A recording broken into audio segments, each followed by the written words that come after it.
प्यारे बच्चों, good afternoon.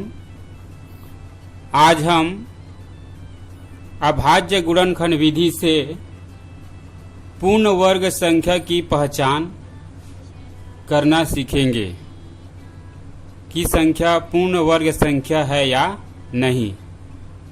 सबसे पहले वर्ग संख्या किसे कहते जान लेते हैं। वर्ग संख्या किसी संख्या में उसी संख्या को गुणा करने पर जो संख्या प्राप्त होती है उसे उस संख्या का वर्ग संख्या कहते हैं। जैसे हमने एक संख्या ले लिए 3 और 3 में 3 का गुणा करेंगे तो 3 तिया 9, तो 9 एक वर्ग संख्या है। उसी प्रकार 4 गुणित 4 करेंगे तो 4 चंग 16, 16 भी वर्ग संख्या है। 4 का वर्ग संख्या 16 हो जाएगा।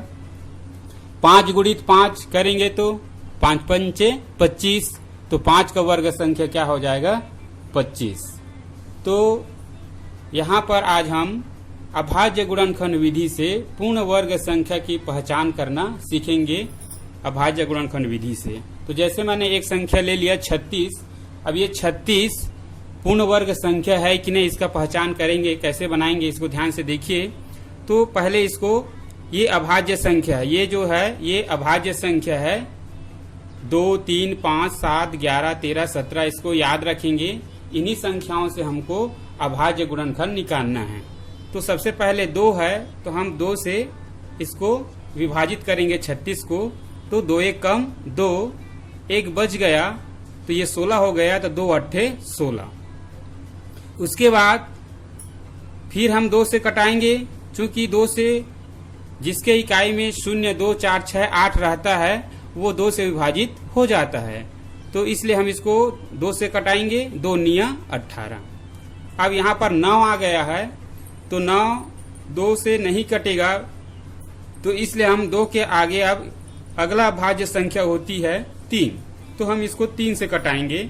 3 तिया 9 और ये 3 एकम 3। इस प्रकार हमको पहले अभाज्य गुणनखंड निकालना है। उसके बाद इसके अभाज्य गुणनखंड को गुणा के रूप में लिख देना है। 2 गुणित 2 गुणित 3 गुणित 3।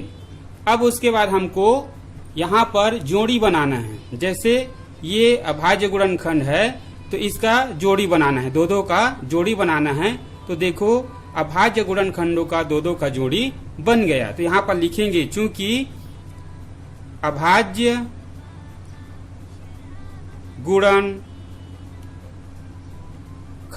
का जोड़ी बन गया है, अतः 36 पूर्ण वर्ग संख्या है। इस प्रकार हम पहचान कर लेंगे।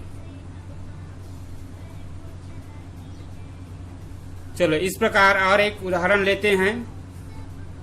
जैसे यहाँ पर मैंने ले लिया 144। अब 144 से पूर्ण वर्ग संख्या है कि नहीं इसका पहचान करेंगे।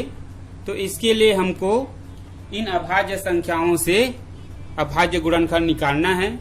तो जिसके इकाई में 0, 2, 4, 6, 8 रहता है वो 2 से कट जाता है। तो इसके इकाई में कितना है 4 है, तो ये भी 2 से कट जाएगा। तो ये 14 है, 2 सत्ते 14 और ये 2 दूने 4।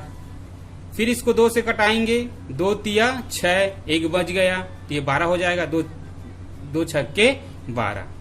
उसके बाद फिर 2 से कट जाएगा ये 2 एक कम 2 और 2 अट्ठे 16। फिर इसको कटाएंगे, 2 निया 18। फिर ये 3 से कटेगा, अगला भाज्य संख्या 3 है, ये 2 से 9 नहीं कटेगा इसलिए 3 से कटाएंगे। 3 तिया 9 और ये 3 एकम 3। फिर से इसको अब हम इनके अभाज्य गुणनखंडों को जोड़ी बनाकर लिख देंगे। 2 गुणित 2 गुणित 2 गुणित 2 गुणित 3 गुणित 3। उसके बाद क्या करेंगे, यहाँ पर जोड़ी बनाएंगे। इस प्रकार 2-2 का जोड़ी बना देंगे। तो यहाँ पर अभाज्य गुणनखंडों का क्या बन गया, जोड़ी बन गया है। दो दो का जोड़ी बन गया है। यहाँ पर लिखेंगे चूंकि यहाँ पर अभाज्य गुणनखंडों का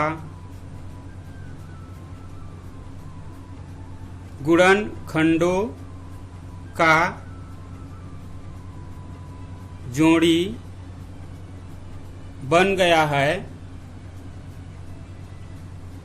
अतः 144 पूर्ण वर्ग संख्या है। तो इस प्रकार हमको कोई भी संख्या का पूर्ण वर्ग संख्या है कि नहीं, इस प्रकार हम पहचान कर सकते हैं। धन्यवाद।